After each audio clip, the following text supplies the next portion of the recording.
Salut Mams, j'espère que tout va pour le mieux. J'espère que ça bosse. Bon, comme convenu, j'ai mis en place l'automatisation complète sur un de vos logements. Donc, c'est le Studio 19. Donc, je vais vous montrer un petit peu en détail ce que j'ai mis en place et ce que vous allez aussi devoir faire de votre côté pour tout mettre à jour avec les autres logements. Et on va commencer par la partie notification. Donc, dans les notifications, j'ai créé plusieurs notifications. Donc, je les ai numérotées 0, 1, 2, 3, 4. Et j'ai aussi programmé d'autres notifications, notamment pour le fait de recevoir, donc ça c'est la 5, le fait de recevoir un message directement dans la boîte de messagerie des plateformes de réservation pour stipuler que le dépôt de garantie a bien été enregistré. Donc ça c'est un plus. Logiquement, vous le voyez dans les réservations, c'est marqué caution OK, mais j'ai rajouté ça. Ça permet de visualiser plus rapidement le fait que le dépôt de garantie est bien valide dans la mesure où on voit le message dans la messagerie. Bref. J'ai aussi mis en place une notification pour que vous puissiez recevoir une notification quand vous avez un contrat de location qui a été signé par un voyageur. Donc, pour revenir sur les notifications, j'ai créé une notification de confirmation de réservation pour Airbnb et une autre pour toutes les autres plateformes. Concrètement, la seule différence, c'est que je vais parler de dépôt de garantie dans les messages de confirmation de réservation de booking, des réservations directes dans des autres plateformes, et je ne vais pas en parler dans Airbnb. Dans les deux cas, je vais leur faire remplir un formulaire de bienvenue qui va leur permettre d'indiquer l'heure d'arrivée, l'heure de départ, et éventuellement s'ils ont des commentaires spécifiques à laisser. Il faut savoir qu'une fois que les voyageurs remplissent le formulaire de bienvenue, quand ils indiquent l'heure d'arrivée de départ, ça se met à jour et ça apparaît dans la réservation dans Superhôte. Donc ça peut être un petit plus pour savoir quand est-ce que telle ou telle personne peut intervenir. Bref, donc voilà le message de confirmation de réservation.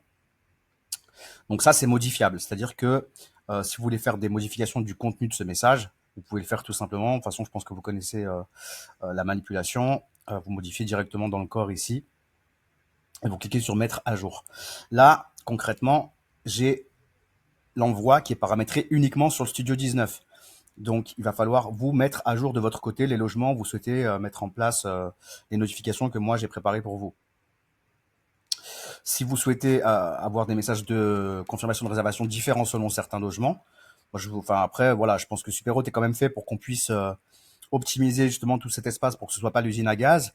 Donc encore une fois, il y a la possibilité d'utiliser les shortcuts personnalisés. On l'a vu, j'en ai parlé d'autres fois. Et c'est quand même relativement plus simple pour personnaliser les messages plutôt que d'en créer 25.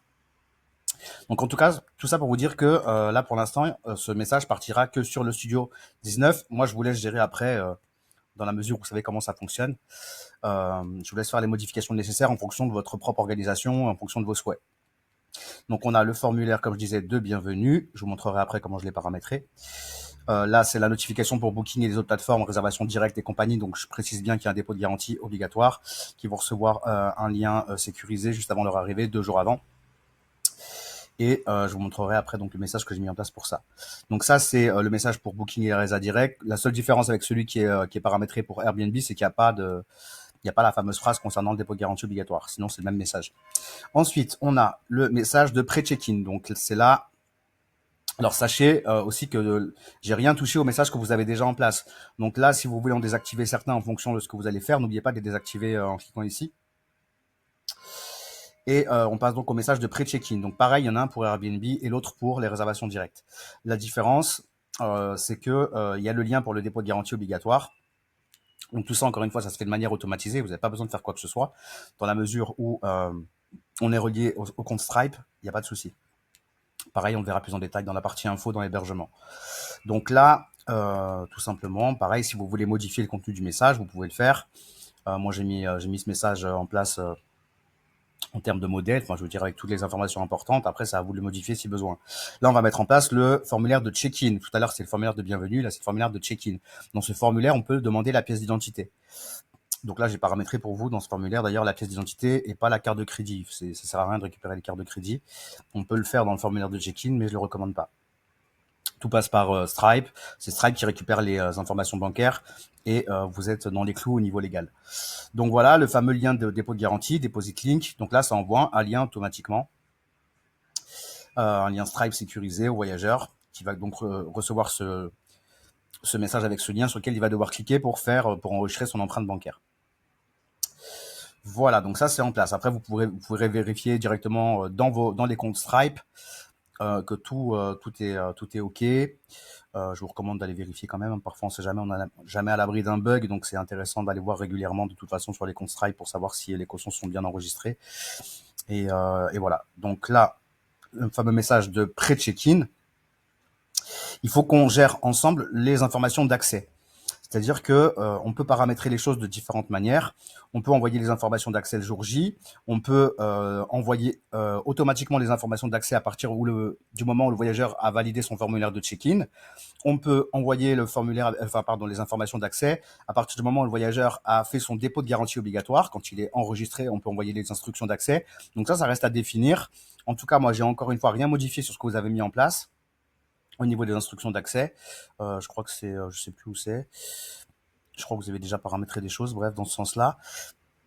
Donc là, pareil, voilà, réfléchissez à ce que vous voulez mettre en place à ce niveau-là en fonction des plateformes et comment vous voulez envoyer les instructions d'accès, à quel moment, à partir de quelle action du voyageur.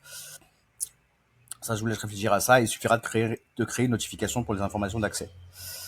Voilà. Ensuite, au niveau des autres messages, j'ai le message de pré-checkout. Donc ça, c'est le message avant le checkout, donc un jour avant, où là, je rappelle la procédure à respecter pour le départ au niveau des horaires. Donc tout ça, encore une fois, personnalisez-le en fonction de votre organisation interne. Mais j'ai pris les infos que j'ai pu récupérer sur vos annonces, ou voilà, entre autres. Et d'après moi, c'est départ 11h et check-in entre 16h et 20h. Bref.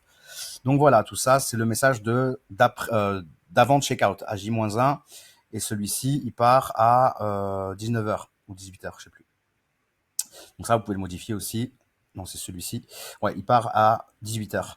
Donc vous pouvez le modifier ça aussi dans les paramètres de chaque notification si ça vous convient pas. Mais bon, en général, je pense que c'est assez bien pensé d'envoyer le message à cette heure-ci. Mais bon, encore une fois, ça dépend des cas. Et ensuite, on a le message d'après checkout. Donc là, en fait, c'est après le départ du voyageur. Il est envoyé 7 heures après le check-in le check-out qui est considéré à midi par Superhot. Donc midi plus 7 heures, on est à 19 heures. Donc ça, c'est le message d'après checkout, le jour du checkout à 19 heures. Et là, concrètement, je lui envoie la facture de manière automatisée. Il clique sur le lien, il la télécharge. Comme ça, au moins, c'est simple, efficace. Je lui envoie aussi le lien pour accéder au module de réservation, à la page de réservation Superhot. Ça, je t'en ai parlé d'autres fois, le fameux module de réservation que tu connaissais pas son existence. Donc ça, s'il veut réserver, il peut le faire directement ici. Et je demande aussi un avis, en fait. Je demande au voyageur de bien vouloir laisser un avis. Et voilà. Donc voilà, et j'ai paramétré. Donc là, je te parlais du fameux message de confirmation de caution. Ça enverra automatiquement un message comme quoi le dépôt de garantie a bien été enregistré. D'ailleurs, je vais le tester sur ta réservation que j'ai créée, la réservation fictive. Donc j'ai vu qu'il y avait une faute d'orthographe, il y avait deux trucs à modifier. Je l'ai fait. Et ce que je voulais faire, c'est on va valider le dépôt de garantie, tu vois. Donc là, je vais sur ta réservation et je vais dire que le dépôt de garantie est, tu vois, il est en KO, ça veut dire qu'il n'a pas été enregistré. Je vais le passer en OK. Là, logiquement, on devra avoir un message qui dit votre dépôt de garantie a bien été enregistré. C'est ce que je t'expliquais, c'est ce que j'ai mis en place en plus pour que ce soit plus clair pour vous et plus facile d'identifier les dépôts de garantie qui sont enregistrés ou pas. Donc là, ça charge un peu. On va aller dans message et donc là, je vois pas encore le message. Je vais peut-être rafraîchir. Et de toute façon, en fait, tous les messages qui sont programmés, tu vas les voir dans la barre de gauche. Tu vois, là, je suis dans la réservation dans message. Et en fait, tous les messages qui vont partir, tu vas le voir dans la barre de gauche, là.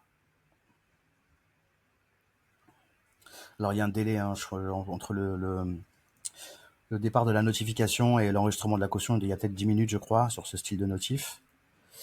Mais tu peux visualiser, en fait, les programmations tu vois, là, sur cette partie gauche, là. En fait, tu peux visualiser en fait les notifications qui sont déjà parties. Tu sais à quelle heure elles sont parties, tu sais à quelle heure elles vont partir. Et si tu vois qu'il y a une anomalie, tu peux même l'annuler. En fait, elle partira pas. Bref, c'était une petite parenthèse. Là, je vois pas mon caution OK, donc je vais checker après si j'ai pas fait une erreur dans mes notifications. Je l'ai bien passé en OK. Je vais vérifier ici. 250, tu vois, il est en attente. Donc en fait, ma manipulation n'a pas été prise en compte. Si je la passe en payé, bon, j'ai pas besoin d'enregistrer, c'est bon. Là, je pense qu'on va recevoir le message de. Bon, bref, à suivre, sinon je checkerai, je vais pas perdre de temps avec ça.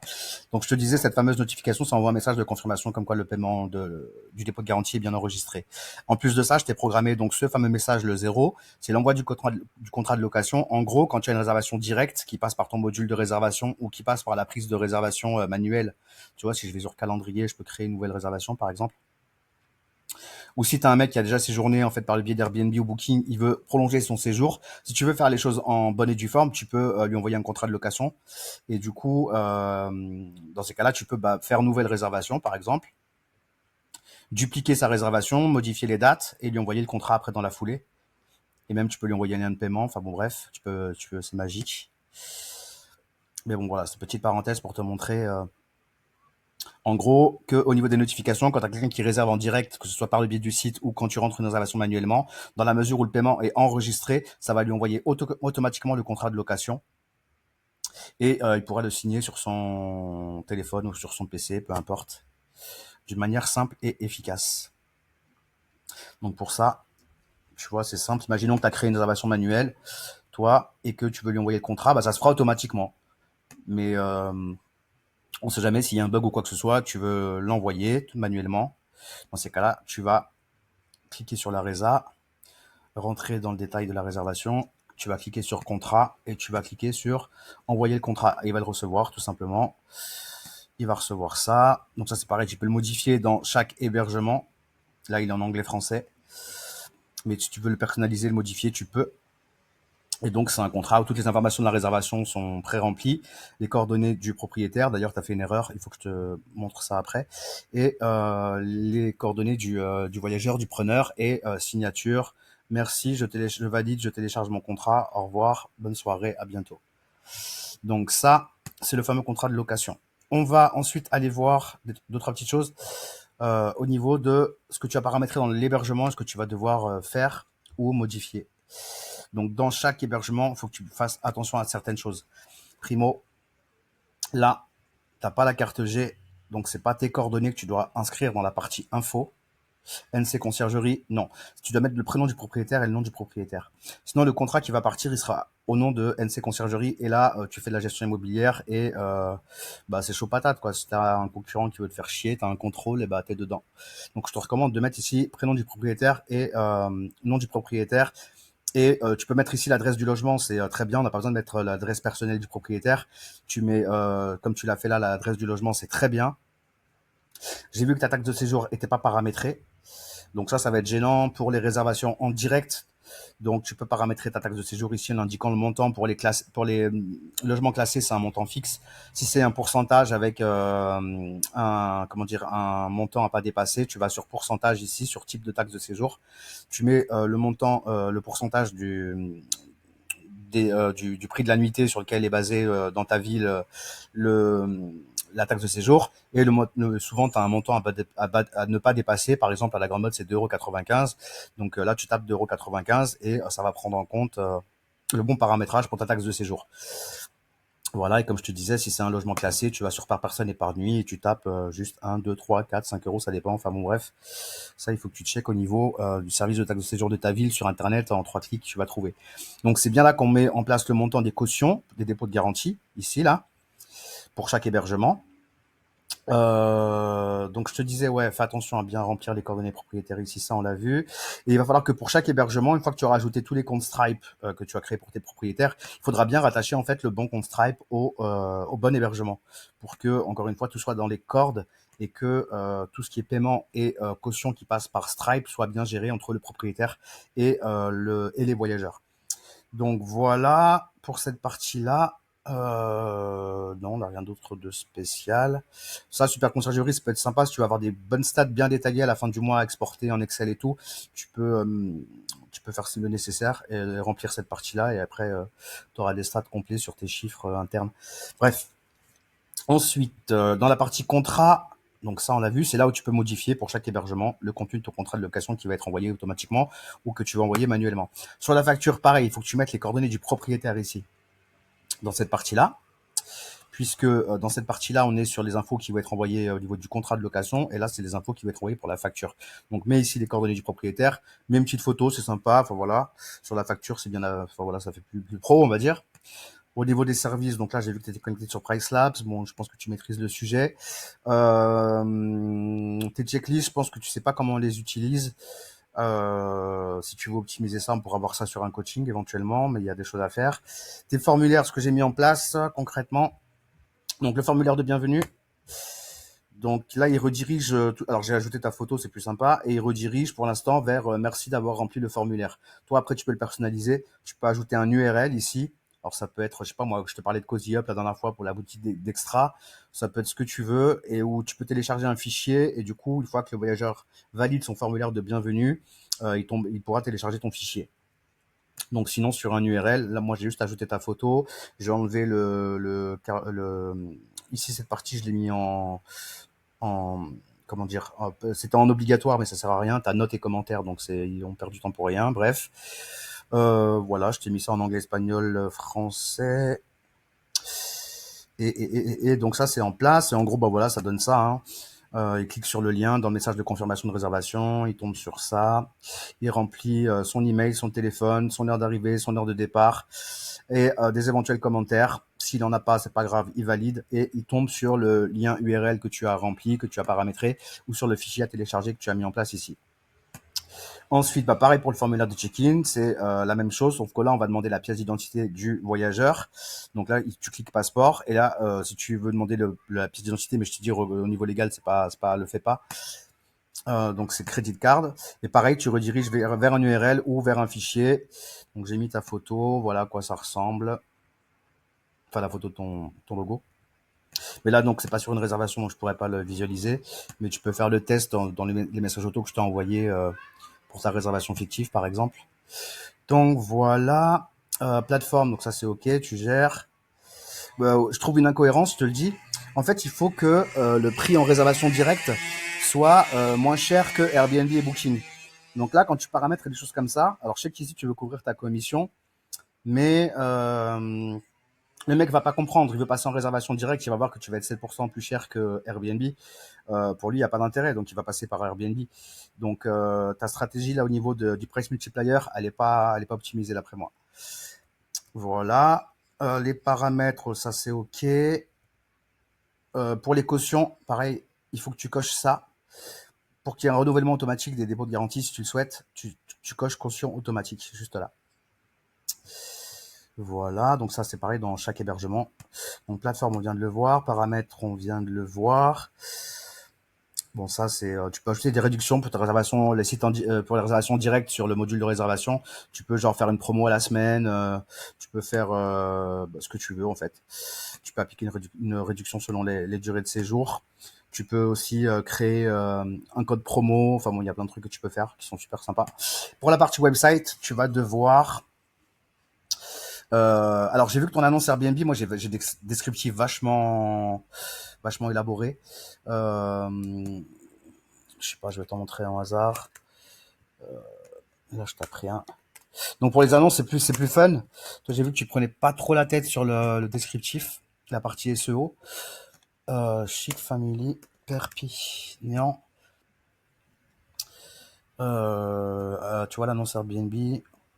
Je sais plus, je l'avais déjà montré, bref.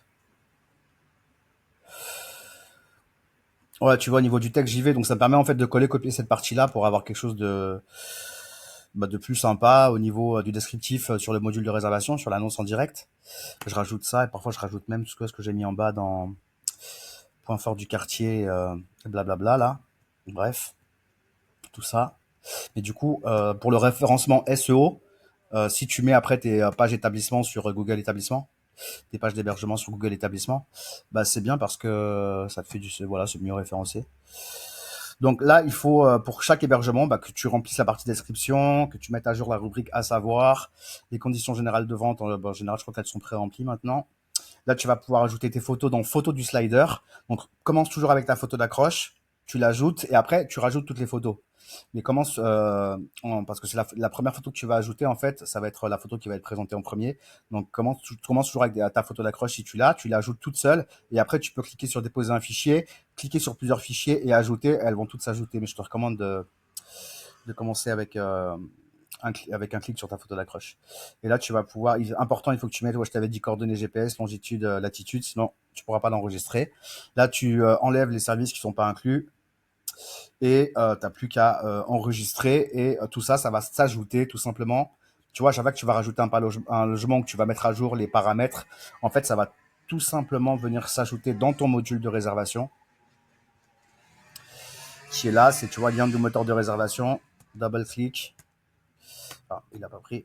OK. Et accéder au lien. Et c'est ce fameux module que tu vas pouvoir ajouter sur ton futur site internet. Et c'est dommage parce que bah, tu vois, tu en as plein qui sont paramétrés déjà. Bah, t'as tout en fait. Tous tes logements sont réservables. Quasi. Enfin, je les connais pas tous, mais je pense qu'ils sont tous là. Donc, tu as juste à mettre à jour et bah, tu l'as fait en plus, les photos, tout ça.